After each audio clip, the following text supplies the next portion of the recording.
Listo, señor Báez, señor Vidal.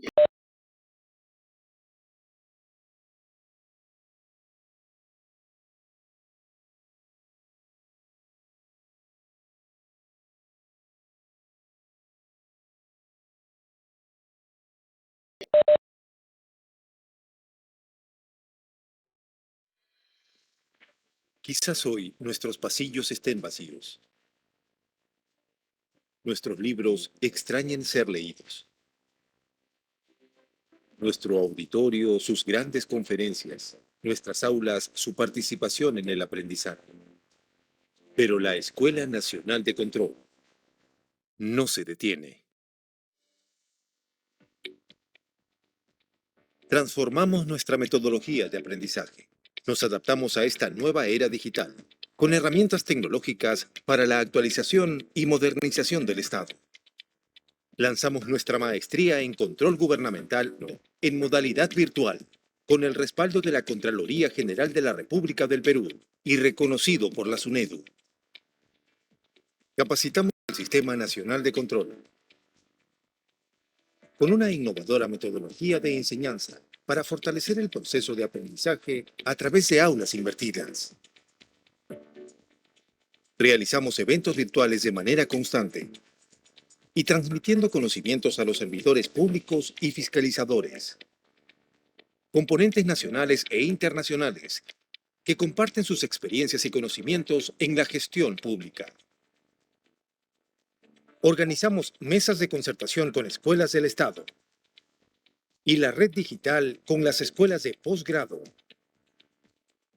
para la mejora de la calidad de la educación virtual a nivel internacional. Este esfuerzo nos permite continuar con la formación de fiscalizadores, funcionarios y servidores públicos en beneficio de la ciudadanía. Seguimos adelante. Escuela Nacional de Control. Formamos creadores de valor público.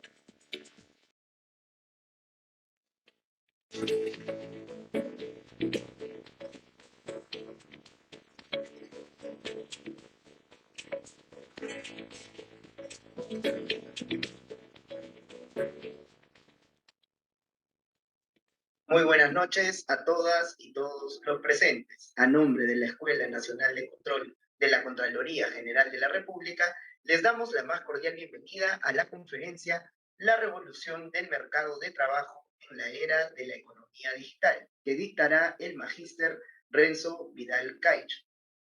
A continuación, tendremos las palabras de bienvenida a cargo del señor Miguel Báez Vargas, nuestro director general de la Escuela Nacional de Control. Muy buenas noches, señor Báez. Adelante, por favor.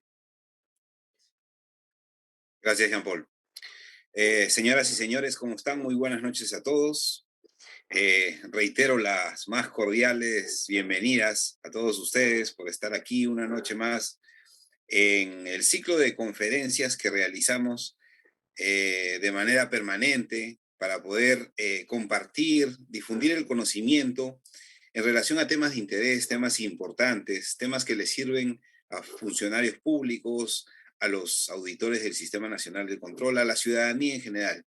¿No? Agradecemos la participación de cada uno de ustedes porque nos fortalece y hace que realizamos cada vez más actividades.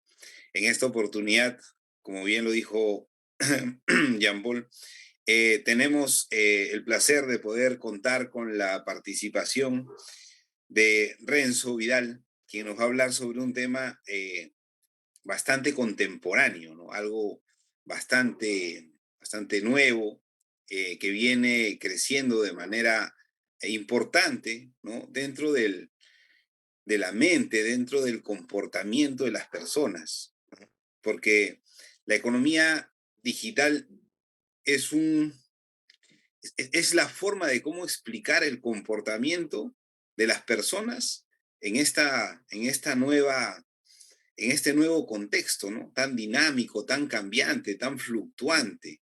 Entonces hay varios aspectos que seguramente Renzo nos va a detallar, ¿no? Y en el cual vamos a aprender, ¿no? Y después ya vamos a pasar a una ronda de preguntas para poder satisfacer algunas inquietudes, algunos intereses que tienen los participantes.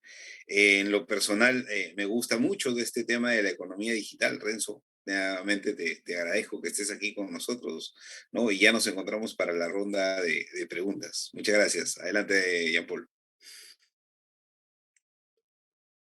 Muy bien, agradecemos entonces las palabras de nuestro director general, el señor Miguel Páez Vargas. Y de esta manera hemos finalizado el acto protocolar de esta noche. Antes de dar inicio, les explicaré la dinámica de participación durante la presentación de hoy. Las y los participantes podrán realizar sus consultas y preguntas en el cuadro de preguntas y respuestas. Estas se harán llegar al expositor que las resolverá al finalizar su exposición. A continuación, iniciamos entonces la conferencia La revolución del mercado la revolución del mercado de trabajo en la era de la economía digital a cargo del señor Renzo Vidal Caicho, quien es magíster en economía por la Pontificia Universidad Católica del Perú, máster en análisis económico y financiero por la Universidad Complutense de Madrid y economista por la Universidad de San Martín de Porres, ex asesor del despacho ministerial de la cartera de Economía y Finanzas, asesor financiero en USAID, Estados Unidos, y economista en BBVA, España. Actualmente es director en CILSA, FONAFE, en la revista Análisis Económico y Financiero y de la Escuela Profesional de Economía de la Universidad de San Martín de Porres. Además, es columnista de la sección económica en Pata Amarilla, docente universitario de posgrado, investigador y conferencista. Sin más preámbulo, entonces, le doy pase al señor Renzo Vidal. Muy buenas noches y adelante con su ponencia. Muchísimas gracias al director, el señor Miguel Báez, así como al señor Jean-Paul Ángeles por su coordinación.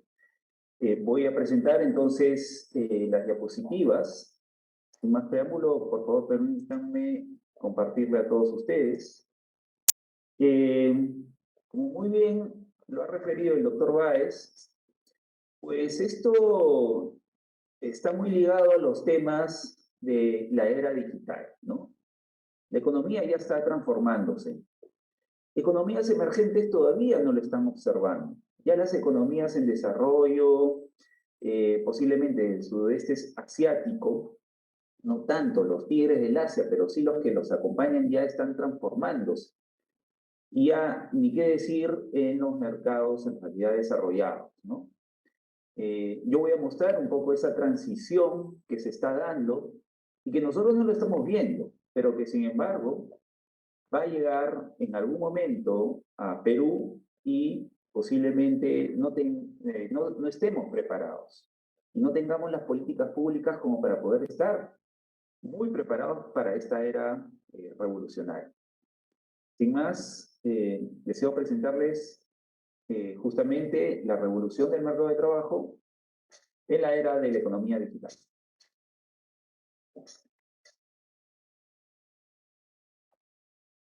Entonces, voy a desarrollar primero un marco conceptual sobre este tema para que ustedes puedan entender a qué me refiero sobre lo que es economía, política y sociedad y cómo este juego tripartito engrana muy bien en una plataforma digital.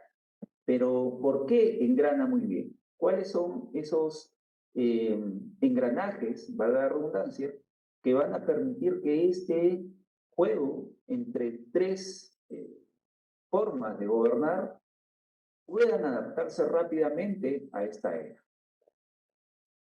Luego voy a presentar un poco la economía post-COVID, que en realidad nos ha pillado a todos con unas economías prácticamente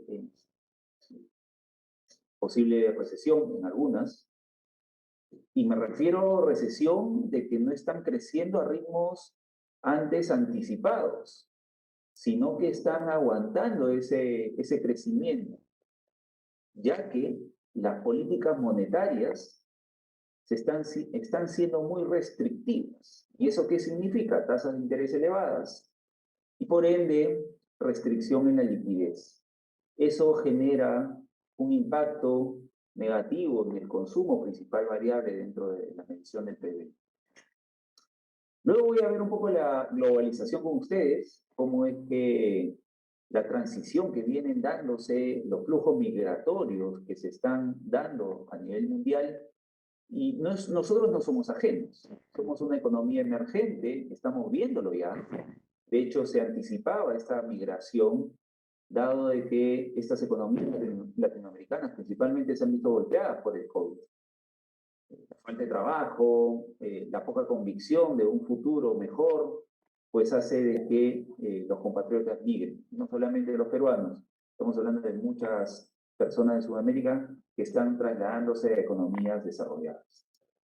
La demografía, con el bono demográfico, cómo es que hacia adelante vamos a tener una repercusión en una ya alicaída política de ahorro forzado como es la previsional, claramente golpeado durante los últimos 2 años por políticas populistas, para redundar en este tema, porque se está condenando a muchas personas en los próximos 20 años, que llegan ya con un galope prácticamente fuerte y sin tener la previsión. Tal vez muchos de nosotros no sabemos cuál es el impacto que pueda tener justamente el no tener ahorros previsionales. Pero cuando llega la vejez es donde uno observa esa condena, ¿no?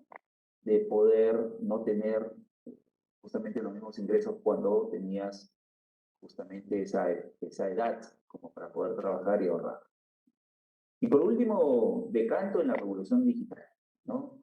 Una vez llevado esta plataforma de convicción de qué es lo que está pasando actualmente en el mundo, cómo es que la revolución digital puede pillarnos en una situación difícil.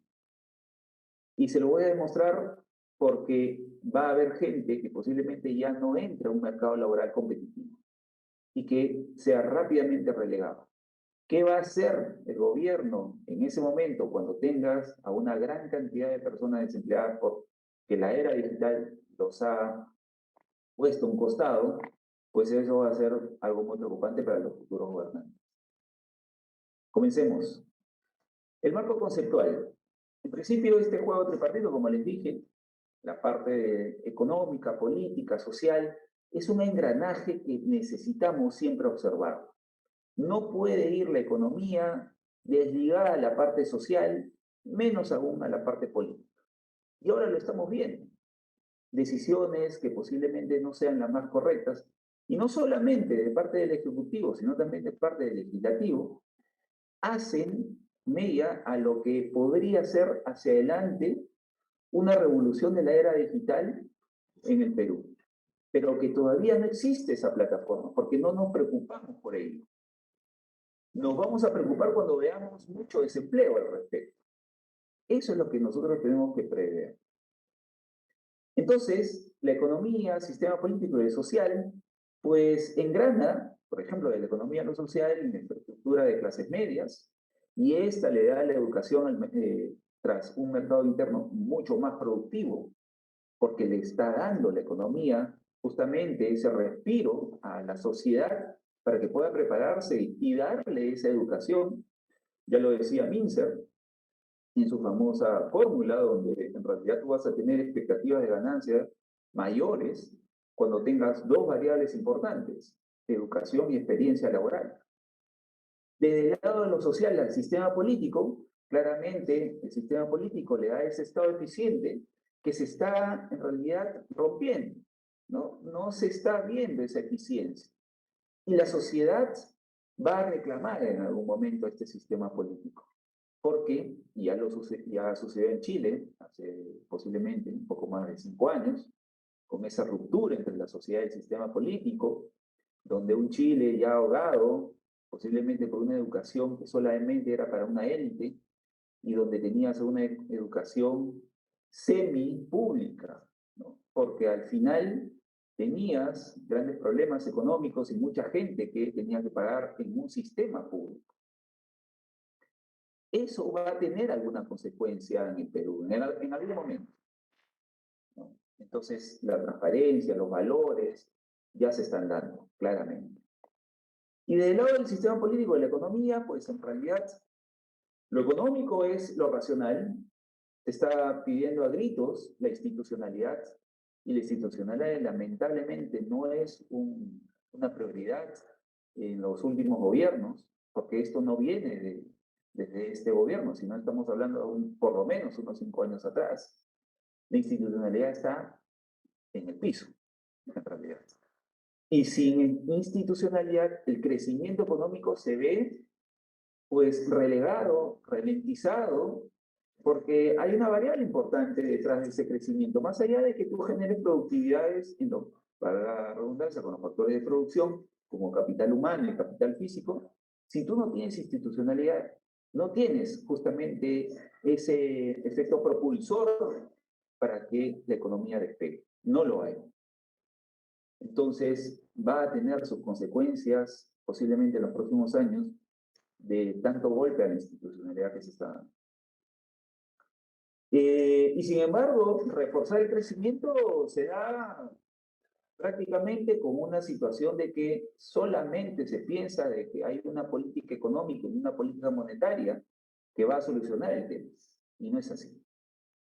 Ya lo había dicho Solow y lo habían dicho muchos académicos, donde el crecimiento económico no solamente es de los factores de producción, sino también por una famosa variable A, donde esa A está la institucionalidad, la lucha contra la corrupción, además de un sistema político que te permita hacia adelante ser coherente para el crecimiento. No se están dando. ¿Y qué pasa entonces con las economías que sí adoptaron esas cosas? De que tengas eficiencia en el Estado. Pues claramente lo que estamos viendo acá es un eje donde muestro el gasto público como porcentaje del PBI y la eficiencia del Estado. Perú está en ese cuadrante, en ese cuarto cuadrante donde en realidad las economías se detienen. Más allá de que tú puedas gastar, se detiene por la falta de eficiencia. Lo mejor es que deberías tú estar en el primer cuadrante.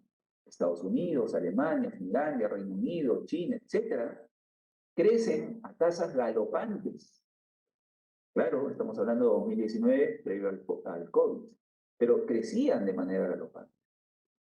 Ahora ya no, por lo mismo que quieren detener la inflación a nivel mundial. Pero más allá de esa foto, la evolución que ha tenido el Perú durante los últimos años es esta. Un cuarto cuadrante donde se ha detenido, donde más allá de que tú inyectes gasto público, como se quiere inyectar actualmente, si no hay eficiencia del Estado, en realidad no se crece. Y eso lo vemos en un reflejo como es el PIB per cápita. El PIB per cápita es el principal indicador de medición para una economía. Miren dónde estamos. Prácticamente en ese punto donde en realidad ni siquiera estamos en una cifra como para poder incrementar ese PIB per cápita, sino, todo lo contrario, estamos en una trampa de los ingresos medios. Esa trampa de los ingresos medios, básicamente es cuando tú creces, se supone, porque se supone que tu mercado interno comienza a generar esos drivers capaces de generar economía de mercado, pero si tú le inyectas a esos drivers malas políticas públicas, pues esto se detiene y el crecimiento entra a un círculo vicioso que quiere crecer una época, luego regresa a esas bajas tasas de crecimiento Luego viene otro gobernante dándole buenas políticas, viene otro con malas políticas, y eso es un círculo vicioso. Nunca sales. Nunca la gente ve más allá de sus ojos. No ve el futuro. Hay una economía miope, hay gobernantes miopes. Solamente ven el corto plazo, no ven el largo plazo. Entonces, es justamente lo que estamos observando con un Singapur. Lo voy a demostrar de que Perú en su momento, en 1950, así como Corea del Sur, Chile, Brasil, etcétera, Argentina mismo, tenía el PBI per cápita casi similares. Hoy, Singapur es 7 veces más que Perú.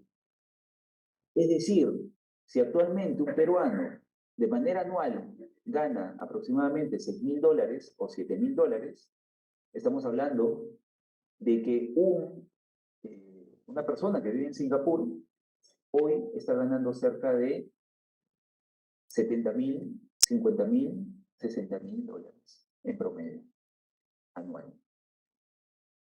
Entonces, claramente ahí hay un divorcio de lo que se quiere hacia adelante como Perú. Y esto se ve reflejado en la institucionalidad, como les dije. Si nosotros no crecemos es gracias a que en realidad, más allá de las políticas económicas, monetarias, fiscales, que podrían o no estar conversando coordinadamente, tal vez hay algunos amagues de poder solucionar las cosas, pero esto va más allá de eso.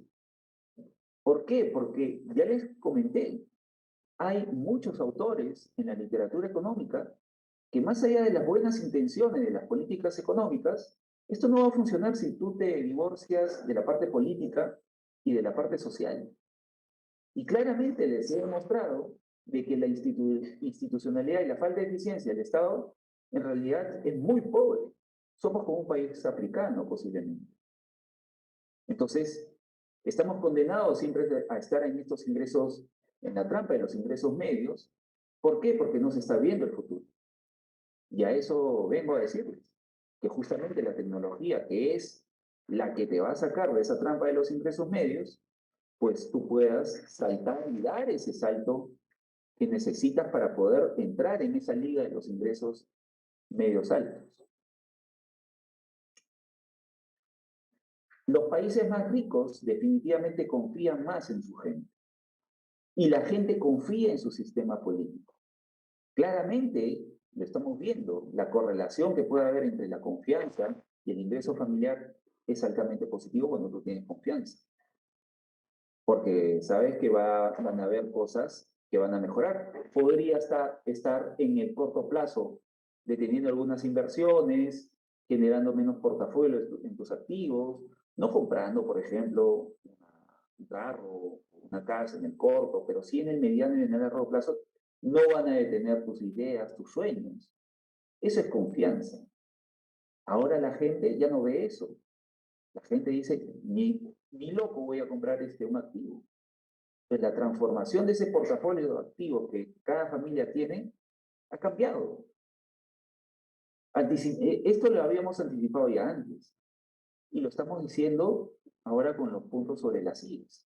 Claramente se ha divorciado la institucionalidad y eso proviene del sistema político con lo económico y lo social. ¿Y por qué? Porque una calidad educativa viene justamente cuando tú tienes un sistema político que decide darle educación a su gente. Países en desarrollo o países desarrollados, claramente hay una diferencia enorme. Miren esta matriz 2x2, donde tú tienes calidad educativa en el eje horizontal y en el eje vertical, el desarrollo de países. Tienes una alta calidad educativa y tienes un país desarrollado. Finlandia tiene uno de los mejores sistemas de educación y sin embargo su historia no ha sido de las más felices. Si un poco revisamos su historia, ha tenido guerras muy fuertes, no solamente con la posibilidad de invadir de parte de Rusia a Finlandia, porque es la puerta desde el lado de los nórdicos hacia Europa. Tiene abundancia en lo que es minerales de hierro principalmente. Y siempre ha tenido grandes conflictos con las posibilidades de invadir o de invasión de parte de Rusia. Y ha tenido muchas muertes, posiblemente más allá de lo que o lo que podríamos nosotros imaginar. Y sin embargo creyeron en su gente creyó en los políticos, porque se dieron cuenta que negociar con Rusia y con los países occidentales era la mejor manera de salir adelante. De hecho, ellos tienen algo que nosotros no identificamos, de lo que significa la nacionalidad, la identidad. Hay que leer un poquito más de Finlandia para darse cuenta que en realidad ellos han nacido justamente en un sitio donde no se les es tan satisfactorio para cualquier ciudadano finlandés, por lo mismo que tienes tentativas de Rusia que posiblemente en cualquier momento, ante la falta de recursos, ya lo hizo con Ucrania, podría darse también con Finlandia. Entonces, hay que ver un poquito más de la historia para observar en realidad qué es lo que nosotros carecemos. Carecemos de la identidad, carecemos de una visión de largo plazo. Somos miopes. La ruptura entre el sistema político con lo económico y lo social es claramente y es muy evidente. Y eso también se da en la diversidad productiva, llámese, en ese sentido, como la posibilidad de que nosotros podemos exportar no solamente temas de productos básicos, sino ya transformados. También estamos en ese cuadrante donde tenemos poca diversidad productiva en un país subdesarrollado. Y por último, la institucionalidad, tan golpeada y que nosotros no lo podemos ver. Y seguimos discutiendo de que las políticas económicas son las únicas que nos van a solucionar la vida, ¿no? Y de hecho, el crecimiento económico, más allá de los estudios que puedan haber, se está dando actualmente una ralentización de la economía peruana, porque hemos visto, y lo vamos a demostrar, un precio del cobre que ha estado en los 2 últimos años más allá, por encima de lo que antes había en la década del 2000 al 2010 y donde crecimos aproximadamente en promedio 5.5%. Esta década que pasó hemos crecido aproximadamente 3%. ¿Qué es lo que pasó? No hemos gozado de esa nueva ola del precio del cobre. Somos un país cuprífero, igual que Chile. Chile tampoco es que haya generado esa rentabilidad de parte del precio del cobre. ¿Por qué? Por lo mismo que estamos viviendo desde ya hace algunas décadas la falta de institucionalidad, claramente. Y tal vez yo no diría de que sea una pócima para los futuros gobernantes que ya se ven condenados ante esta falta de institucionalidad. Posiblemente nos estemos equivocando y esto sea una transformación hacia otro tipo de Perú. Posiblemente. La historia peruana está llena justamente de caudillos y la forma de transformarnos en tan pocos años. Y que hemos salido adelante gracias al cobre, a nada más. Guano en su momento, pero al cobre en los últimos años. Esa es la situación actual y esa es un poco la reflexión de parte mía y espero que ustedes observen y podamos analizar adelante qué es lo que necesita el Perú. Entonces ahora me voy a dedicar a lo que ha sido la economía post-COVID, que en realidad vamos a ver algunas cifras que podríamos tener una posible decisión de parte ya de los posibles gobernantes en las próximas elecciones al 2026, ¿no? El PBI por zonas económicas, fuerte rebote, eso no es prácticamente ajeno a ustedes, de hecho a todos nos ha dado este rebote porque muchos han caído y estadísticamente hablando este es un rebote. Pero me voy a centrar en la deuda. Y es que la deuda, acuérdense, queridos amigos, que nosotros tenemos lo que se llaman las reglas fiscales. En las reglas fiscales, suspendidas en 2020, 2021, y que este 2022 han tenido que nuevamente generar unas nuevas reglas, porque no íbamos a cumplir. Hemos gastado tanto Y las decisiones de gasto no han sido tan eficientes porque al final hemos sido una de las economías con más muertes a nivel mundial y con un gasto tremendo prácticamente de todo el Fondo de Estabilización Fiscal, donde teníamos aproximadamente 8.000 a 9.000 millones. Hasta hace algunos meses nos quedamos con 1 millón. Entonces recurrimos a la deuda. Y la deuda es para varios el cuco, porque la economía latinoamericana se ha visto siempre ensombrecida por la deuda pública. Llámese la década perdida. En la década de los 80 hubo crisis de balance de pago justamente porque la gente estaba endeudada. Las economías estaban endeudadas. ¿Y cuál era el final de la deuda pública insostenible? Inflación, hiperinflaciones. En la década de los 80 no fuimos los únicos que teníamos hiperinflación. ¿De que fuimos los primeros nuevamente? Claro que sí. Pero casi todas las economías latinoamericanas, tras la crisis de balanza de pagos, pues han tenido hiperinflaciones. La deuda pública, entonces, tiene que controlarla. Y sin embargo, hasta hace un día o dos, ya el ministro Burneo ha sacado un presupuesto con un crecimiento aproximadamente del 9% respecto al año anterior. El presupuesto público, si uno lo mira en los últimos 20 años, el crecimiento promedio ha sido de 3 a 4%, 2% en algunos años. Hoy ha crecido más de eso. Tal vez en términos nominales, en términos reales, hubiese sido distinto. Acordémonos que cuando estamos hablando de términos reales, estamos viendo respecto a la inflación. La inflación claramente es distinta hace algunos años, ¿no?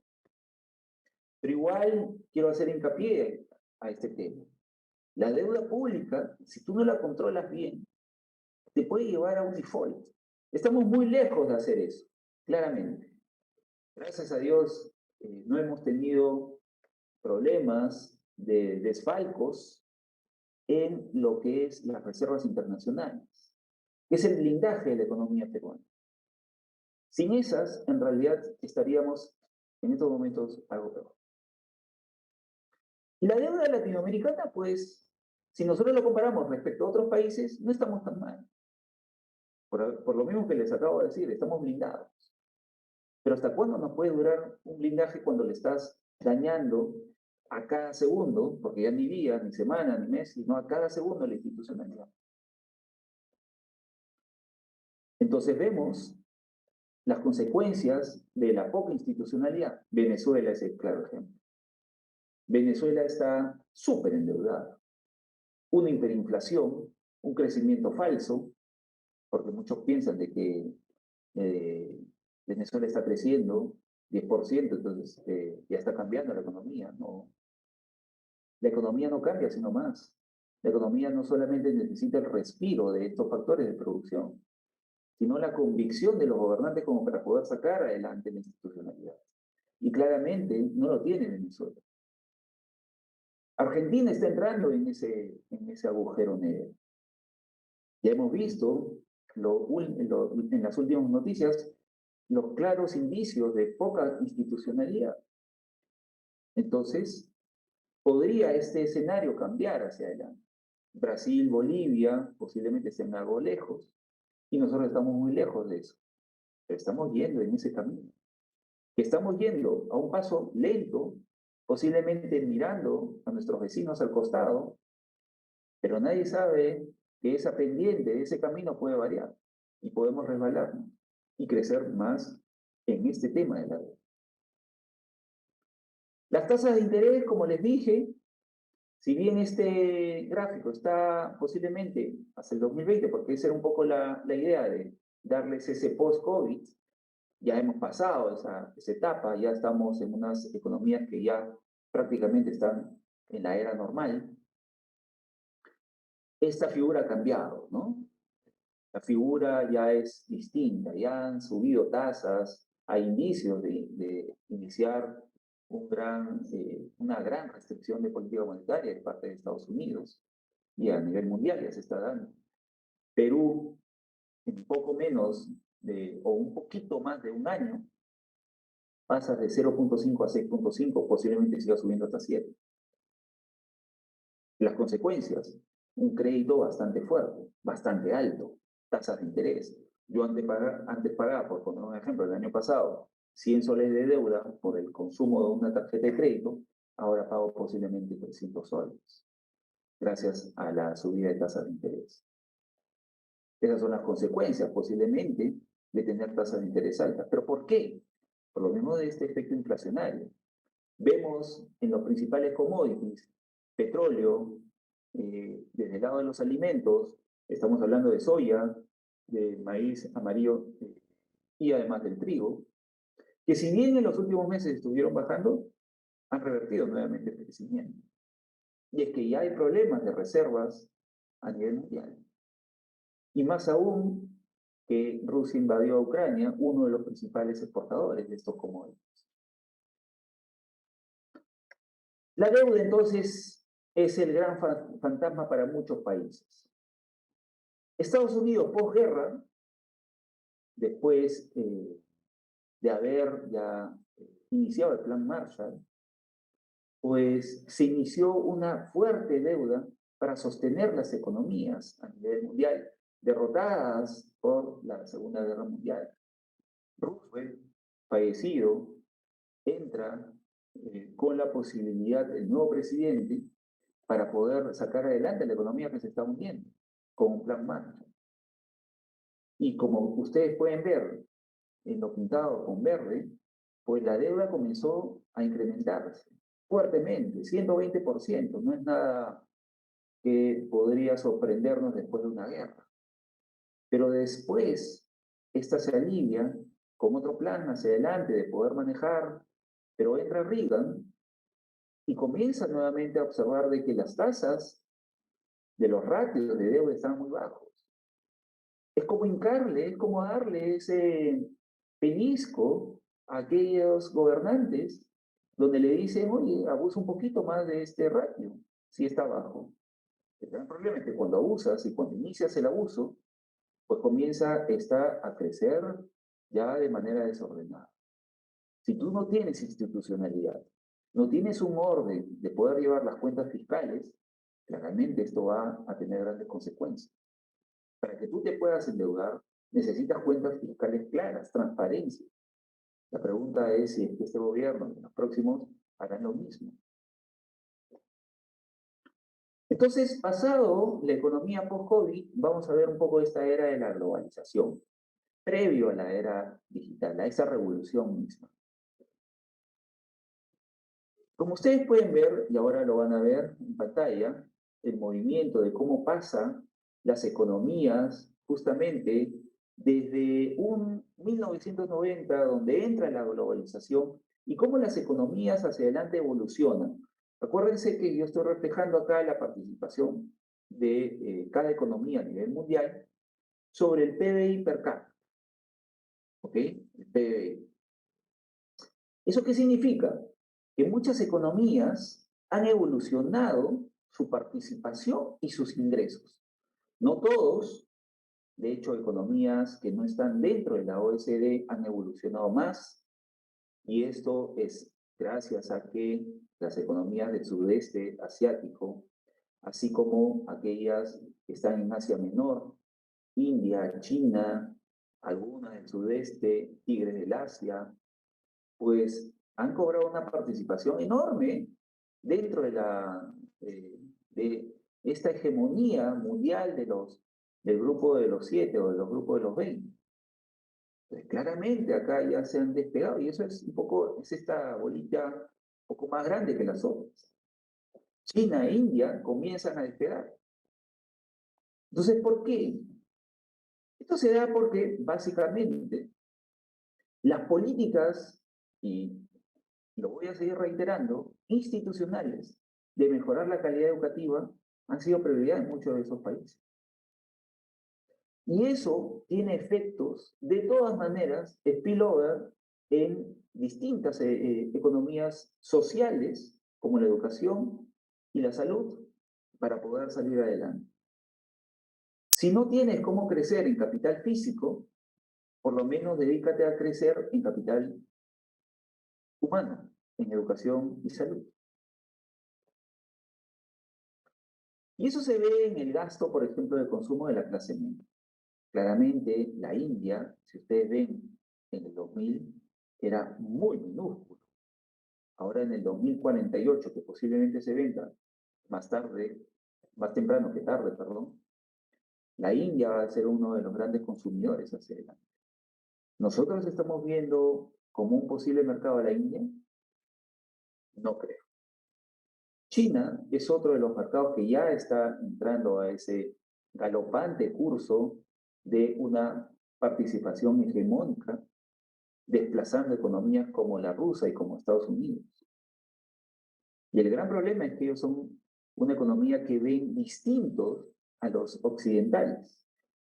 Nosotros, si dividimos a todos los países en Occidente y Oriente, Oriente los grandes participantes son Rusia y China. Nosotros solamente tenemos Estados Unidos. Y el poder hegemónico poco a poco está siendo diluido. Entonces, posiblemente tengamos a un Oriente ya distinto en los próximos años. Vamos a tocar ahora la demografía.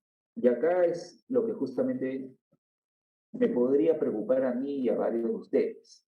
¿Qué estamos haciendo como políticas públicas tras el destrozo prácticamente de lo que es la previsión social en los próximos años? La estructura de la población por género y edad en Perú, el 2020, ha tenido más una figura por ahí algo piramidal. En el 2040 ya la base va a crecer un poco más. Acordémonos que hay dos sistemas dentro del Perú. Una que es una participación individual y otra que es básicamente entra en una bolsa y a partir de esa bolsa se saca para pagar a la persona que está en jubilación. En el lado público, los que trabajamos en algún momento en el Estado, se pagaba el sueldo y parte del sueldo sacabas un aporte. Pero ese aporte no iba a una cuenta individual, sino se iba a una cuenta común que en ese momento se pagaba a un jubilado. De mis aportes, yo, por ejemplo, cuando tenía 25 años, de mi sueldo sacaban para que en ese momento le pagaran a un jubilado que había cesado en el sector público. Desde el lado privado, más bien es, si yo en esos años, de 25 años, me hubieran quitado parte de la pensión, de la prevención, en realidad lo que hubiese hecho, en ese caso, en el sector privado, es que me hubiera creado una cuenta individual y a partir de esa cuenta individual generar los aportes futuros, rentabilizando esos aportes. Y cuando hablo de rentabilización significa que la AFP, como lo está haciendo, agarra ese aporte y lo rentabiliza. Porque si no lo rentabilizara, mis 200 soles que yo aporto, en los próximos 2 años, en los posiblemente 30 años o 40 años, yo hubiese recibido menos de 200 soles. Pero es que la gente no entiende de que hay inflación, de que cada vez el dinero vale menos. Si estamos hablando de políticas públicas coherentes que podrían rentabilizar ese dinero, pues generarían mayores aportes, pero no es así. De hecho, la inflación hace de que el costo del dinero sea más alto y que, como consecuencia, los 200 soles que yo aporté hace unos 30, 40 años no sean iguales. Hagamos un poco recordar. Si hoy día yo gano 1000 soles, la pregunta del millón es, en la época de Alan García, ¿cuánto hubiese sido? Posiblemente 10 céntimos. Eso es lo que pasa con el dinero cuando pasan los años. Y si tú no lo rentabilizas, pierdes justamente esa capacidad para poder generar esa previsión digna. El gran problema es que en esta pirámide, como ustedes pueden ver, la parte donde están los 25 hacia abajo, en realidad está siendo más homogéneo. Si se dan cuenta. Y hacia adelante lo que vamos a tener es que posiblemente esas personas no vayan a tener esa pensión digna. De hecho, yo no sé si voy a tener esa pensión digna. valga, valga la redundancia, ¿no? ¿Por qué? Porque hay cada vez menos jóvenes. El bono demográfico. El bono demográfico es cuando se paraliza justamente lo que les acabo de decir, esa juventud, el crecimiento de esa población joven. Y entran más las personas de mayor edad. O sea, la tasa de crecimiento de personas con mayor edad que entran en jubilación es cada vez mayor y los que aportan para su previsión son cada vez menores. Eso es lo que está sucediendo, o lo que posiblemente vaya a suceder. De que tengamos gente que es más longeva y gente que es menos longeva, es decir, joven, que sean menores en cantidad. Es decir, nos vamos a convertir posiblemente en una Europa que vimos hace algunos años, donde va a haber más peruanos viejos que peruanos jóvenes. Y ahí es donde vamos a tener grandes problemas en la sostenibilidad de las previsiones. Y eso hay que verlo, porque con estas actuales políticas públicas, donde se ha destruido prácticamente lo que es el concepto del ahorro forzado, que es justamente la previsión más allá de que sea un sistema público-privado, pero claramente se han ido contra el sistema privado, siendo el más eficiente, pues claramente vamos a tener grandes problemas para poder recibir esa pensión. Y es que también estamos hablando de que hay gente que ya no está viviendo en Perú, que está migrando para otros países. Y eso es un poco lo que les vengo acá a mostrar en este gráfico. En esa línea roja estamos hablando que hay migraciones de mercados emergentes como nosotros y economías en desarrollo, por ejemplo, los africanos, a economías avanzadas. ¿Quién no ha tenido posiblemente a alguna persona que actualmente ya se fue a Canadá, o sea, a Estados Unidos o Europa? Yo creo que varios de nosotros conocemos alguno, por ejemplo. Y es que en realidad las rentabilidades se movilizan, los mercados de capitales se movilizan y, como no, los mercados laborales también se trasladan a mejores rentabilidades, ¿no? En cambio, si ustedes ven la línea amarilla, son justamente de mercados emergentes y economía de desarrollo a mercados emergentes y economía de desarrollo. Eso, por ejemplo, es de Venezuela a Perú. Mucha gente venezolana ha venido a Perú y a otros países de Latinoamérica, siendo los dos emergentes, a vivir casi en lo mismo. Pero la diferencia es que eres libre, ¿no? Y por ahí que generas algo de rentabilidad como para poder enviar permisos. Pero las diferencias no son abismales. Sí se da, por ejemplo, en mercados emergentes a mercados desarrollados. Y es que el flujo migratorio se da constantemente. Hay cerca de 6.7 millones de personas de Latinoamérica que se han ido a Norteamérica y se van a ir, porque esta es una proyección del 2020 al 2050, se van a ir cerca de 6.7 latinoamericanos a Norteamérica. De Latinoamérica a Europa se van a ir poco menos, pero miren lo que va a pasar con economías en vía de desarrollo. El africano, por ejemplo. Hay una salida de casi 20 millones de africanos que se van a ir a Europa. Y cerca de 8 millones a Estados Unidos. Y eso se da también, por ejemplo, en economías del Oriente Medio, con grandes conflictos, y que han migrado ahora, por ejemplo, con el tema de Ucrania, han migrado muchos más. Entonces, los flujos migratorios se van a dar principalmente de economías emergentes y economías de desarrollo a países desarrollados. El gran problema es que si entra un gobernante como Trump para que nos digan a todos, hasta acá no más. Ese va a ser el problema posiblemente de algunos países europeos y desarrollados donde entren gobernantes ultraliberales y que nos digan hasta acá no más. Quédate tú en tu país. Entonces, una vez que hemos visto lo inicial, el principal pantallazo y un poco en resumen, la ruptura de este juego tripartito tras la falta de institucionalidad, economías que se están endeudando y que posiblemente se endeuden, flujos migratorios que se están dando cada vez más. ¿Qué va a pasar ahora con una era digital que está revolucionando las economías del oro? La evolución del PBI per cápita, como les dije en algún momento, acá he sacado cifras de cerca del año 1500, casi todas eran constantes. No se crecía o prácticamente había un crecimiento muy leve y similar en muchos de ellos. Pero tras la primera revolución industrial, pues estas van cambiando.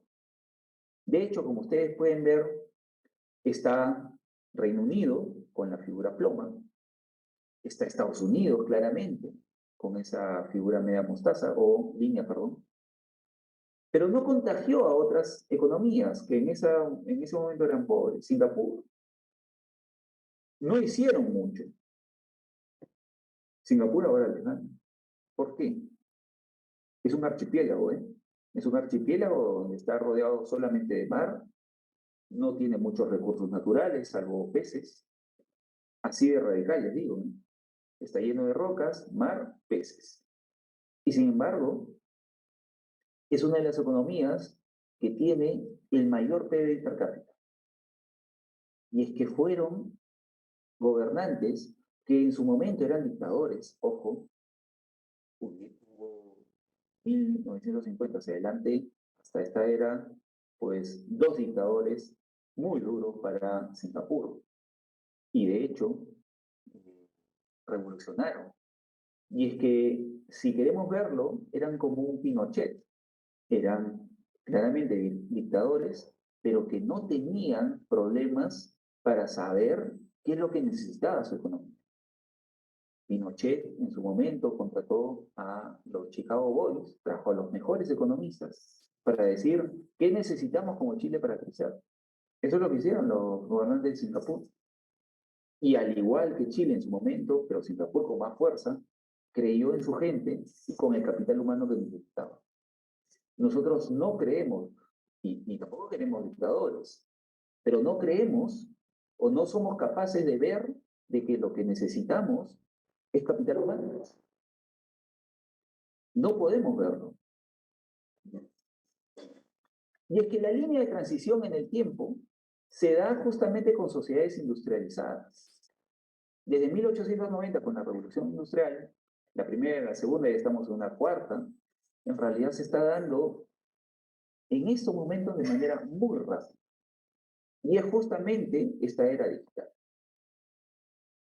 El desplazamiento de ocupación de personas a la tecnológica es claramente bien. Y eso ya se ve hace muchos años, ya desde el hecho de cuando se hizo el modelo T-Ford, justamente la producción en masa, ya se veía que la tecnología se estaba dando poco a poco. Pero ahora los robots en muchas industrias se están dando pues claramente más fuertes. Un robot no tienes que alimentarlo, no tienes que darle costos sociales, no tienes que darle un año sabático, no tienes que darle mayores beneficios, no vas a recibir de parte de ellos quejas. Entonces el robot está desplazando al ser humano.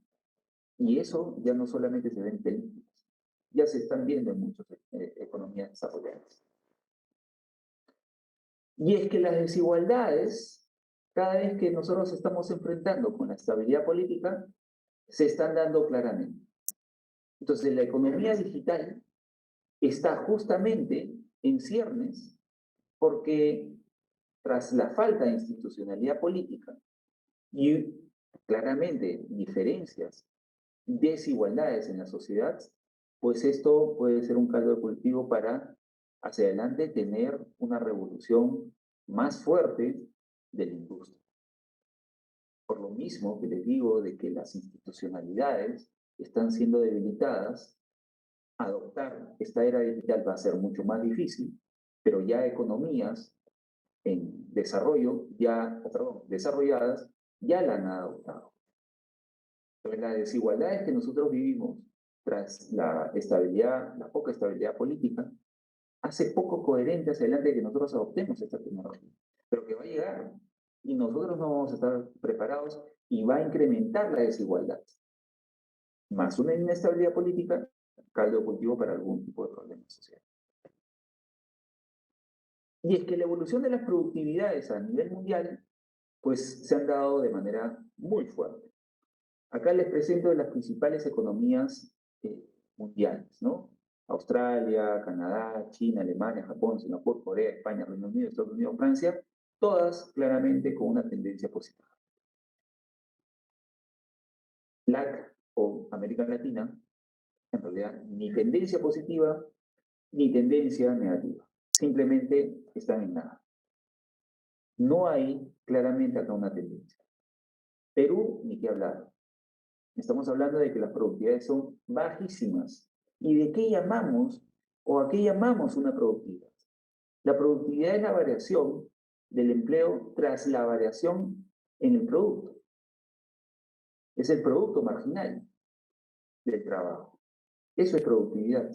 A medida que yo voy creciendo como economía, mayor producto, si yo tengo a trabajadores eficientes, bien capacitados, motivados, etcétera, pues su productividad va a ser mayor, porque voy a requerir cada vez menos personas porque me están produciendo correctamente. Ahora, si entra un robot que es altamente productivo, ¿qué es lo que vamos a necesitar hacia adelante? Pues justamente a eso vamos a analizarlo. Habilidades laborales por categoría. Ustedes pueden ver en la línea, en estas 3 barras, 5 secciones, un celeste claro con habilidades físicas y manuales, un naranja con habilidades cognitivas básicas, el espacio de acero o plomo, habilidades cognitivas avanzadas, lado mostaza con habilidades sociales y emocionales, y por último las habilidades tecnológicas, que todavía están bajas. Si yo comparo el 2002 respecto al 2016, las que han subido son las habilidades cognitivas avanzadas, las habilidades sociales y emocionales y las habilidades tecnológicas, sobre todo las tecnológicas, casi 22% de crecimiento. La gente o las empresas están demandando cada vez menos personas con habilidades físicas y manuales. Es decir, esa persona que te saca una fotocopia. O las habilidades cognitivas básicas. Esa persona que por lo menos ha llegado hasta secundaria. Cada vez las empresas están demandando menos personas preparadas. Y están demandando más a aquellas personas que tienen grandes habilidades tecnológicas. Por lo mismo que les mostré en una figura anterior. Y es que en las productividades se generan justamente estas habilidades. Si estamos entrando en una era digital, vamos a necesitar más tecnológicos, personas que sepan más de tecnología, posiblemente ingenieros informáticos, matemáticos, estadísticos, posiblemente sea eso, y menos de aquellas carreras que posiblemente no tengan esas habilidades cognitivas avanzadas. Y del 2016 al 2030, pues este se dispara y se va a seguir disparando, ¿no? Entonces, el cambio de horas trabajadas según competencias, acá mido Estados Unidos y Europa, ustedes claramente van a ver habilidades físicas manuales que va a descender en todos los sectores. Y los que van a incrementar son las habilidades tecnológicas. Miren el cambio solamente en Estados Unidos, es 60%. Si yo quiero migrar a Estados Unidos, me van a contratar por una habilidad tecnológica. Tengo secundaria, no me van a contratar. Posiblemente. Si me voy a Europa, igual, me van a pedir posiblemente habilidades tecnológicas. Y en todos los sectores, las habilidades físicas y manuales en realidad está decayendo. En Estados Unidos y en Europa, Por ejemplo, el funcionamiento general del equipo de navegación, reparación general del equipo, habilidades artesanales y técnicas, habilidades motores finas, habilidades motores de fuerza, inspección y control de habilidades. En realidad son las que menos van a demandar. Igual con las cognitivas básicas, alfabetización básica, aritmética y comunicaciones, introducción de datos básicos y procesamiento, van a demandar menos. Pero acá ya la figura cambia con habilidades cognitivas avanzadas. ¿Qué más van a demandar? Creatividad, hay que ser muy creativo, el procesamiento e interpretación de información muy compleja, gestión de proyectos y sobre todo el pensamiento crítico y toma de decisiones. Esas son las personas que más van a demandar, tanto en Estados Unidos como en Europa. Y más aún con habilidades sociales y emocionales.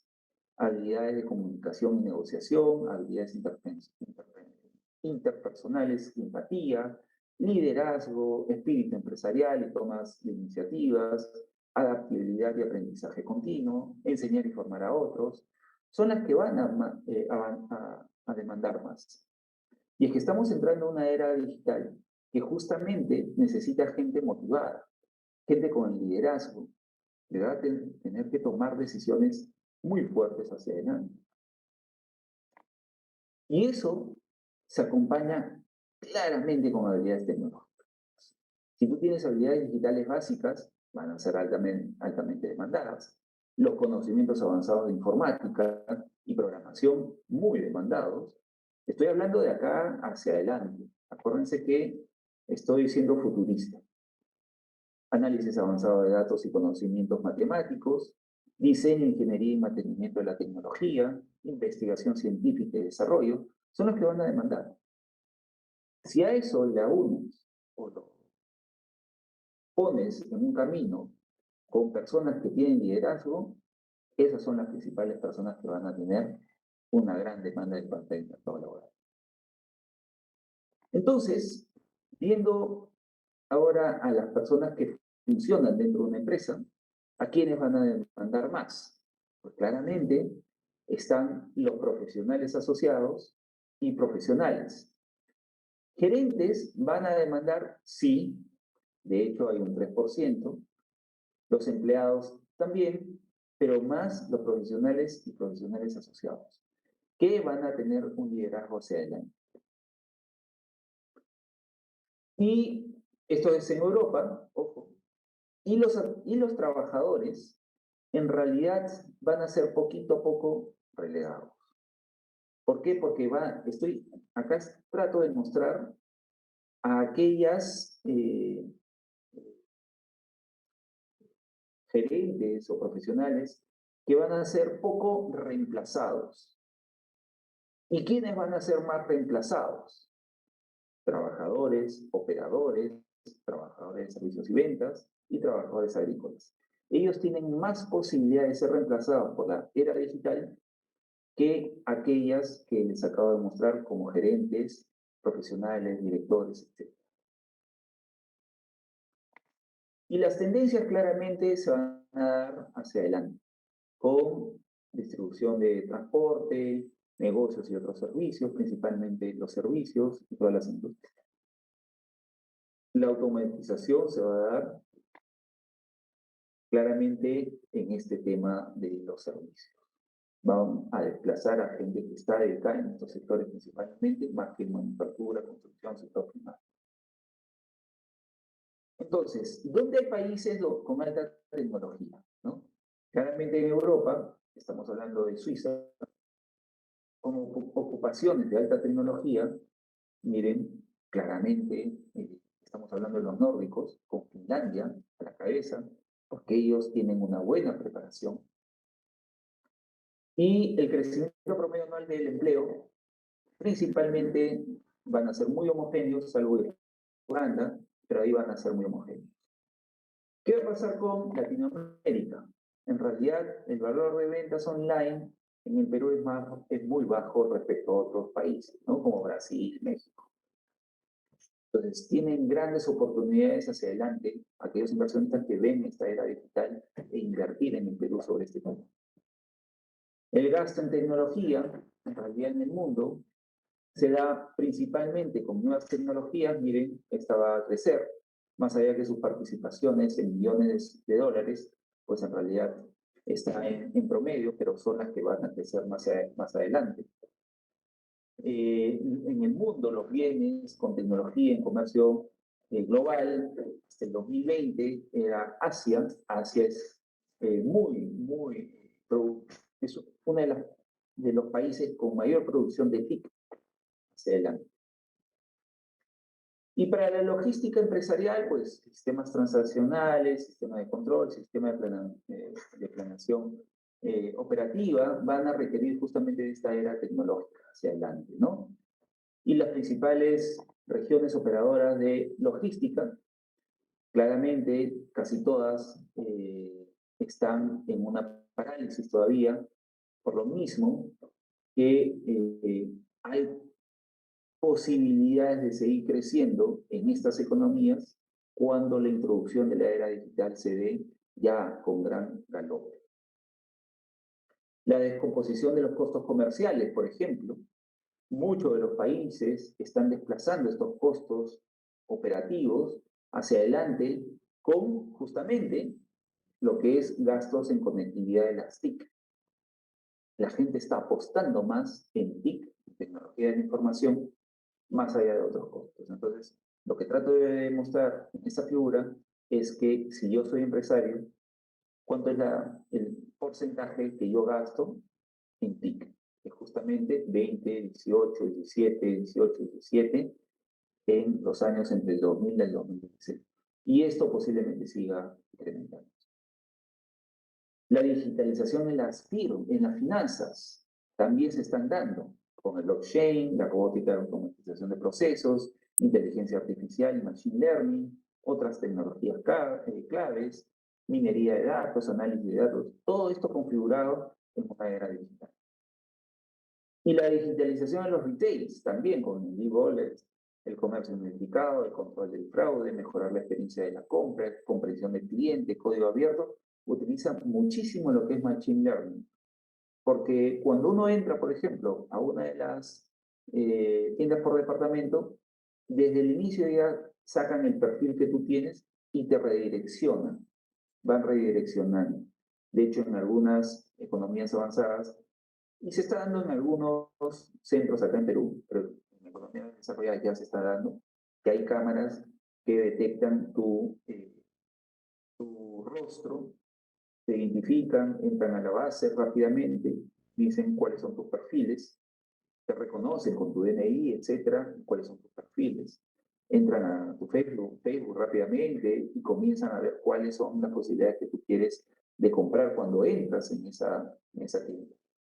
Entonces, a muchos de nosotros nos ha llegado vía Facebook un pensamiento de lo que quiero, porque he tecleado, por ejemplo, en Google eh, una letra que posiblemente esté muy relacionada a lo que yo quería comprar. Esa es justamente la era digital. Entonces, el índice de prestación de servicios públicos, bueno, acá lo que demuestro es qué tanto las economías están entrando justamente a estos servicios públicos digitales. Perú no está divorciado de los países en desarrollo, pero si no sigue atacando estos temas, posiblemente va a tener grandes complicaciones. El índice de competitividad y digitalización, claramente, nosotros estamos tratando de llegar a lo que podría ser los países desarrollados, todavía estamos a mitad de tabla, pero las políticas públicas tienen que estar bien diseñadas como para poder entrar. Y ojo, estoy hablando del 2019. No tenemos ahorita cifras del 2021, pero posiblemente esto haya retrocedido un poco. El índice de madurez de los gobiernos digitales, qué tan maduros, qué tanto están entrando justamente la transparencia de sus cuentas públicas con la era de la digitalización. También no estamos tan mal. Los países africanos y los países asiáticos, Rusia mismo, pues en realidad están mal, ¿no? Porque no tienen esa posibilidad de brindar información al respecto. Y si tienen la posibilidad, no lo quieren. Entonces, acá tú tienes un índice de desarrollo de la administración, así como los GTMI, para poder observar cómo es que estamos yendo hacia adelante dentro de esta era de la digitalización. Como les dije, Perú no es que esté yendo mal, pero si sigue viendo a la institucionalidad como un enemigo público, posiblemente esto baje. Asimismo, Perú, respecto a la economía latinoamericana, no está mal posicionada, está en promedio, pero esto puede caer. Igual con la percepción de la corrupción. Entonces, entrando un poco al gobierno digital y la competitividad, el índice de desarrollo del gobierno digital, ¿no?, de Latinoamérica en el 2010 al 2020, pues el Perú en realidad ha pasado a posiblemente tener menos índice de gobierno digital. Y lo digo posiblemente porque si bien en algunas bases de datos que he podido conseguir no están yendo tan mal, pues en algunos sectores sí no está entrando esta era digital. El sector público está entrando con cierto temor todavía, por lo mismo que hay ataques cibernautas, etcétera, ¿no?, cibernéticos, pero no tiene una política clara de lo que hacia adelante quiere con la era digital. Sin embargo, para el sector privado es un poquito más fácil porque no necesita protocolos, sino lo adopta rápidamente. Entonces, eso posiblemente haya hecho de que nosotros retrocedamos en el gobierno digital, por lo mismo que estamos adoptando de manera muy lenta. Y en el ranking de competitividad digital, en el caso de Perú, hemos avanzado un poco. Y esto gracias a la parte privada, como te digo. El servicio de líneas web, según etapas de interacción del servicio de tipo de entidad, en realidad no estamos tan mal. El Poder Ejecutivo poco a poco está entrando más a los servicios en línea. Desde el lado de las entidades públicas, más es el Poder Ejecutivo que entra a este tema, por lo mismo que también es más grande que los distintos sectores, ¿no? Pero en líneas generales, su calidad ha mejorado, está más conectado, pero igual necesita apostar más, porque posiblemente entrada ya a la era digital va a demandar mucho más de parte de los ciudadanos. Y las entidades públicas que brindan el servicio de consultas de estado, de trámite de expediente, también el Poder Ejecutivo está dando batalla al respecto, está haciendo sus mejores esfuerzos. E igual con aquellas denuncias en línea que también está dando una buena performance. Entonces, la transformación digital en la cultura es, por ejemplo, genera un itinerario personalizado a cada visitante, garantiza su seguridad, hay una retroalimentación del visitante, hay innovación en los ámbitos internos de gestión, satisface la demanda de los contenidos dinámicos, visuales, eso lo estamos viendo, por ejemplo, en algunos museos, reconstruye espacios históricos en ruinas utilizando la era digital, la difusión de los conocimientos en galerías, museos, esta difusión es mucho más evidente con la digitalización. ¿Okay? En lo que es la cohesión social, los hogares tienen más acceso a infraestructura de comunicaciones. Lamentablemente, esto ha sido desbordado por lo de la pandemia, entonces creo que ahí el Estado tiene que apostar mucho más en lo que es inversión de tecnología. Me refiero a que pueda regular mejor a los servidores privados de tecnología, llámese Telefónica, llámese Claro, etcétera. Genera un menor despoblamiento de algunas zonas rurales, ya que la era digital ha entrado a la mayor conexión a estas zonas, impulsa el desarrollo de aplicaciones de gobierno en línea, avance de plataformas con comercio electrónico, impulsa la recualificación de los trabajadores, adoptando nuevas tecnologías, y eso es bueno porque justamente las empresas están dando las capacitaciones necesarias para que se generen hacia adelante estas tecnologías. Y en la educación, pues también se está dando, por ejemplo, una mayor educación y la formación dentro de esta era, intensifica el uso de plataformas que permitan el acceso a aulas virtuales, Hay, sin embargo, una desigualdad en el avance tecnológico en algunas etapas formativas de algunos países de Latinoamérica. Los estudiantes de entornos urbanos tienen mayor probabilidad de participar en las redes sociales, hay una mayor conectividad con acceso a equipos de conexión a Internet, la digitalización brinda facilidades para que los estudiantes puedan entrar a esta era con computadoras personales, con los iPads, con justamente los cursos digitales, etc. Y eso va a tener una repercusión en PISA y el desarrollo de la administración electrónica. Lo que nosotros vemos acá es el ranking PISA respecto a esta era digital. La idea es que nosotros tengamos acá, estemos en esta parte inicial. ¿Por qué? Porque acá están los primeros. Ojo que esto es un ranking.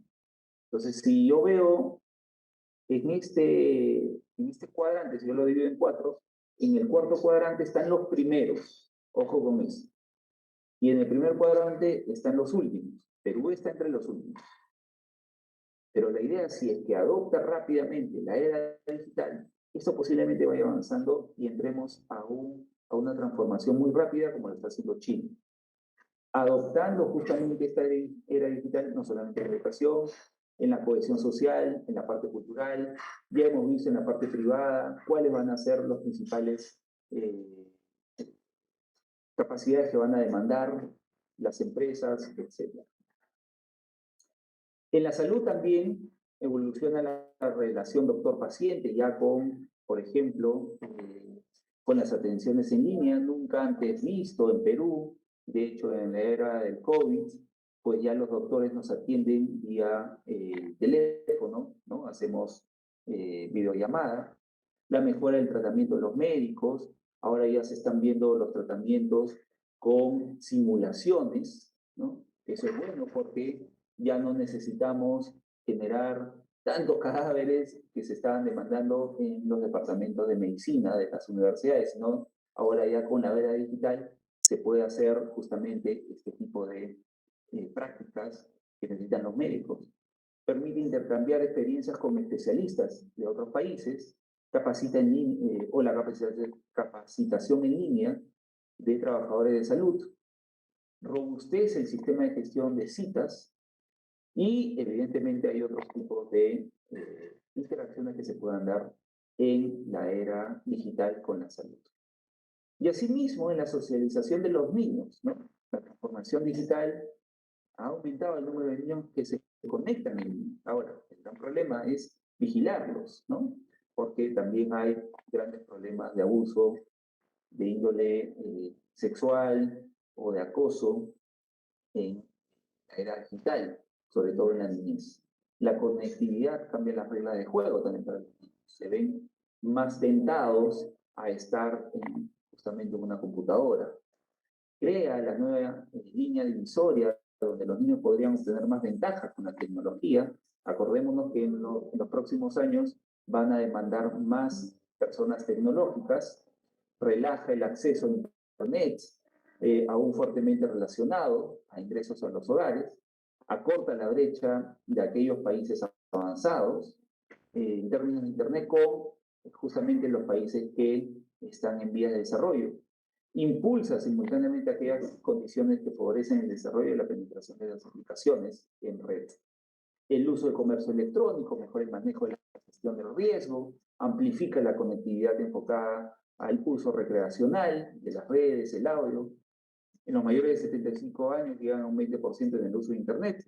¿Pero por qué? Porque ya estamos hablando de que aquellos jóvenes comienzan a entrar a esta era digital con mayores transformaciones y nosotros tenemos que estar preparados para eso. Los gobiernos deben apostar más a las velocidades, por ejemplo, de conexión. Grandes problemas que hemos tenido, cuando hemos tenido en el caso de dictar clases y en algún momento se ha desconectado la red. Es justamente lo que necesitamos invertir.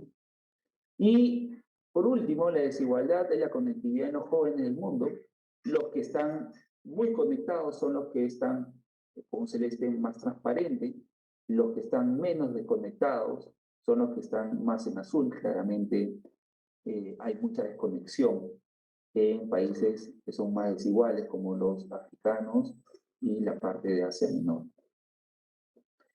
La digitalización de los hogares y la conectividad en el mundo. Acá vemos en puntos rosados, en los países de África, Asia, Asia-Pacífico y Europa están más conectados los hogares que la misma Latinoamérica. Y por último, quería dar algunas recomendaciones de políticas públicas, ¿no? Para que nosotros hacia adelante veamos de que podemos transformarnos ante la llegada ya de la era digital. En principio, fortalecer las relaciones multilaterales ante el cambio sustancial de nuevos países hegemónicos. China claramente ya se está convirtiendo en un país hegemónico. Mejorar la eficiencia de la gestión pública, principalmente capacitando a funcionarios e impulsando la meritocracia. Incrementar la calidad de vida en el Perú, fortaleciendo las inversiones en sectores que cubren las necesidades básicas de la población. Este punto me parece súper importante. El cuarto, fortalecer la institucionalidad del Estado que permita lanzar políticas públicas sólidas capaces de mantenerse en el tiempo, generando confianza y credibilidad en el mérito a una línea de política clara. Elevar el blindaje macroeconómico ante la amplificación de los riesgos políticos y sociales. Impulsar agresivamente la actividad laboral juvenil con capacitaciones focalizadas en trabajos específicos y de alto impacto social. Y el mayor fortalecimiento del sistema previsional peruano, con la finalidad de atender el futuro a la actual población en edad de trabajar. Y por último, las recomendaciones a las empresas. Mayor inversión en los trabajadores y operarios que permite incrementar sus productividades en el tiempo. Segundo, focalizar las capacitaciones ligadas a habilidades digitales básicas, así como la informática y programación, claves. Alta demanda en la formación de líderes capaces de adaptarse a tecnologías informáticas. Posicionamiento del personal altamente capacitado en sectores primarios y de servicios públicos básicos. Completa virtualización de diversos procesos de producción, generando eficiencia en los costos operativos. El aprovechamiento y la inmigración de profesionales extranjeros hacia el Perú, llámense venezolanos, con altas capacidades técnicas en sistemas de información, así como el buen manejo de grandes bases de datos. Y por último, el mayor empoderamiento de la telemedicina en estratos socioeconómicos de altos recursos. Eso es básicamente las recomendaciones y con esto quería culminar agradeciéndoles a todos por su atención. Muchas gracias. Muchas gracias a usted, señor Renzo Vidal Caicho, por su interesante ponencia del día de hoy, enriquecedora también para las y los participantes, a los cuales les informamos que se está compartiendo en este momento en el chat una breve encuesta de satisfacción sobre nuestros eventos virtuales. Las y los invitamos a responder esta breve encuesta para continuar mejorando nuestras actividades de capacitación. Entonces, a continuación, aperturamos el espacio para las preguntas realizadas por el público que han venido llegando al chat de preguntas y respuestas que tenemos en el evento, para el cual invitamos a nuestro director general, el señor Miguel Báez, quien dará lectura a las consultas para el señor Vidal.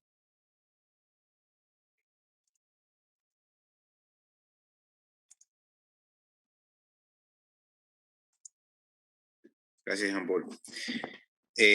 Bueno, Renzo, en principio felicitarte por tan buena exposición, una gran cantidad de información. Creo que has hecho una mirada así mundial, ¿no? De todos los datos importantes que necesitamos conocer para justamente entrar a un tema tan amplio, ¿no? Como es el tema de la economía digital, ¿no? Y orientado a la oferta laboral y todo ello.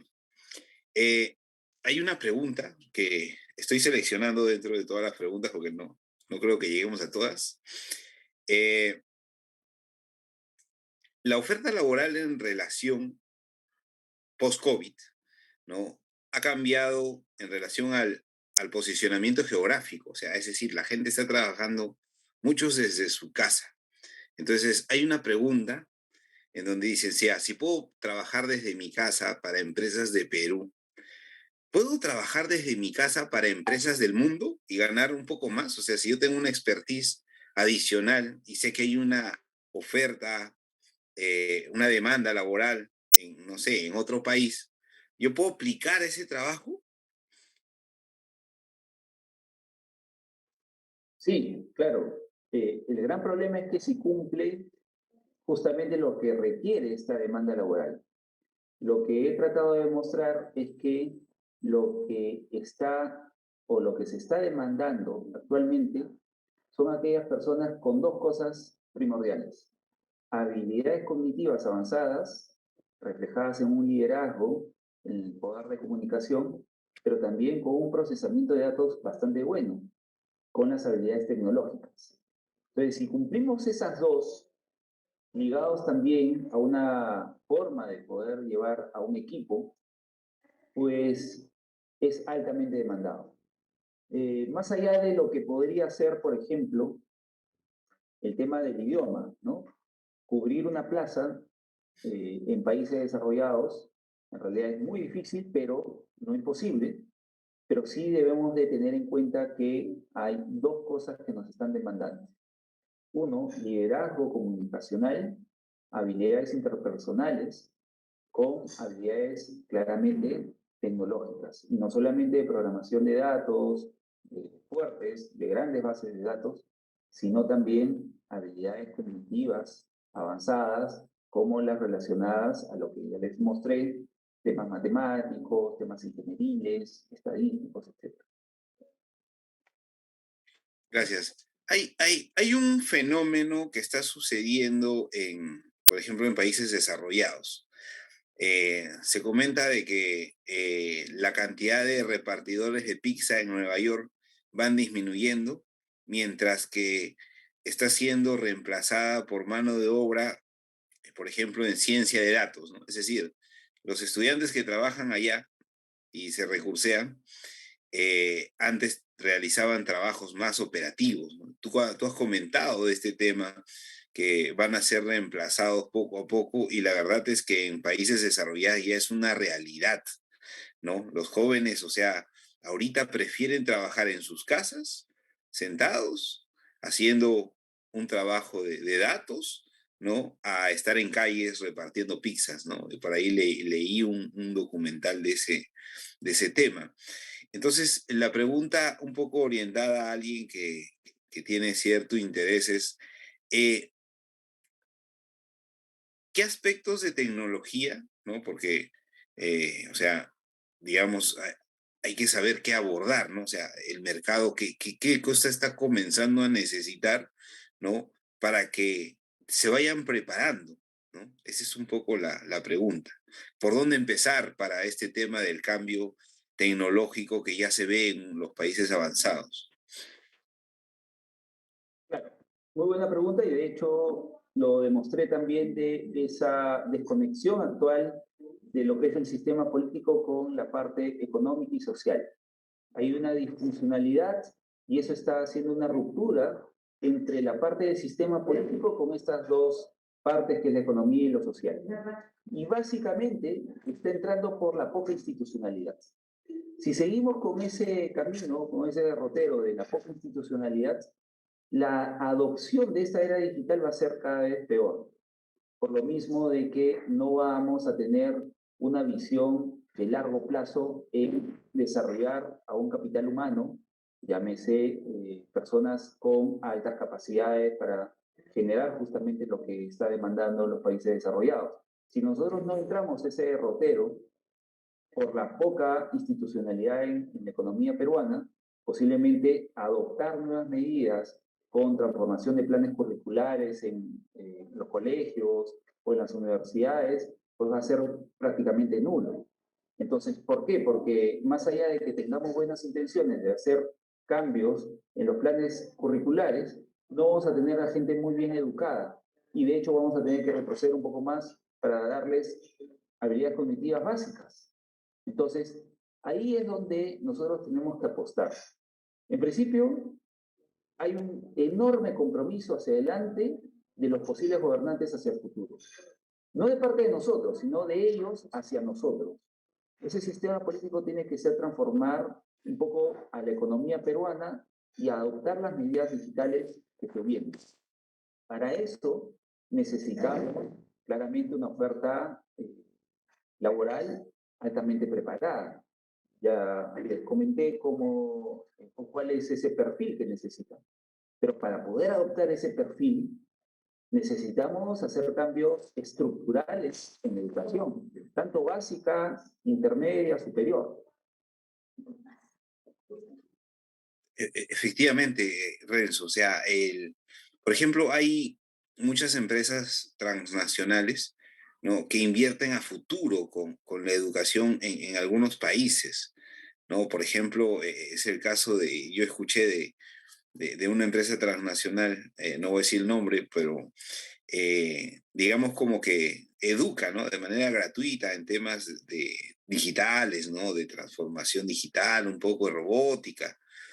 Y ellos saben que a futuro, o sea, una persona que recibió capacitación eh, va a intentar o va a estar interesado en devolver ese favor, ¿no? Es decir, ¿no? Si a mí me capacitan, soy un joven, ¿no? Entonces, si veo que hay una posibilidad de trabajar en otro lugar, prefiero trabajar en esa empresa que me brindó una capacitación, ¿no? Y ahí está un poco el enfoque que tú dijiste, ¿no? O sea, hay países, hay instituciones, hay institucionalidad que cree en su gente, ¿no? O sea, invierte, o sea, invierte a futuro, cosa que aquí casi no vemos, ¿no? Entonces, por ahí preguntan, ¿qué debería hacer el gobierno? ¿No? ¿Qué debería hacer el gobierno en el corto plazo? ¿No? Para poder mejorar o para poder comenzar a preparar, ¿no?, sobre todo a los estudiantes, ¿no?, en estas nuevas tendencias orientadas a la economía digital, ¿no? Sí, claramente necesitamos políticas públicas serias, ¿no? Que puedan reforzar la institucionalidad. Pero eso tiene que estar acompañado con un plan estratégico focalizado justamente a esa visión. Si nosotros vemos un poco ya el panorama de una gestión pública, en realidad, si vemos en el plan bicentenario, pues parte de los ejes es justamente entrar a este tema de la modernización del Estado. Es un sistema administrativo, de hecho, pero que en ese momento no está yendo a pasos agigantados, sino más bien está tratando de posicionarse como una de las principales políticas públicas. Entonces, creo que, en función a lo que he visto, esto tiene que ser un plan estratégico muy bien focalizado, formado de parte del compromiso no solamente del Poder Ejecutivo, sino también del Poder Legislativo para sacar adelante un eje principal, que es la modernización del Estado y la digitalización dentro del gobierno digital. Entonces, creo que si tenemos como un eje principal a este tema, vamos a desarrollar rápidamente y adoptar una era digital que ya está viniendo y este no viene en avión, no viene en barco, no viene en bus, sino viene a través del Internet. Y cómo es que podemos nosotros conectarnos rápidamente entre todos. Creo yo, si el eje de los gobernantes hacia adelante miran y posicionan a la digitalización como parte de la modernización del Estado, porque si el Estado se moderniza, la sociedad también, vamos a tener grandes pasos y un buen futuro para poder adoptar nuevas tecnologías. Con esta pregunta terminamos, Renzo. Es una pregunta de aquí, de la casa, ¿no? O sea, porque a medida que va cambiando ¿no?, el enfoque macroeconómico, microeconómico, como tú bien dices, o sea, las políticas públicas se van estableciendo, ¿no? Hay países que han cambiado sus sistemas de contrataciones por sistemas de contrataciones inteligentes, bueno, no todo, pero justamente para los proyectos que tienen esta componente tecnológica, que es un tema poner en funcionamiento, ¿no? Probar si sirve, no funciona. Entonces, hay un espacio de riesgo dentro de las intervenciones digitales en las organizaciones públicas, cosa que no necesariamente todos quieren asumir, ¿no? Y es un tema probablemente cultural, es decir, oye, yo prefiero comprar computadoras, prefiero comprar escritorios y comprar, no sé, hacer una obra antes de, digamos, querer implementar una solución tecnológica para poder optimizar algún servicio, ¿no? Porque saben que eso tiene mayor sesgo en relación a la ejecución, puede fallar. Entonces, en auditoría, ¿no? En auditoría, o sea, el grupo de auditores que hay en la institución, o sea, tiene que tener una línea, una visión orientada a que este tipo de proyectos, ¿no? No son los convencionales, ¿no? Sino son proyectos que justamente van a de repente tener algunas complicaciones que se deben de entender, que deben estar en marco de las políticas públicas de estas contrataciones inteligentes, ¿no? Y por lo tanto, hay que cambiar un poco nuestro chip, ¿no? O sea, tanto el ejecutor como el auditor, ¿no? Porque si es que nos ponemos camisas de fuerza, en ningún sentido vamos a avanzar, porque así nadie se va a arriesgar, ¿no, Renzo? A querer hacer algo adicional, sabiendo que la institución auditora, contralora, va a observarlos, ¿no? Entonces ahí yo quisiera tu mensaje, ¿no? Con tu visión un poco más holística de las cosas.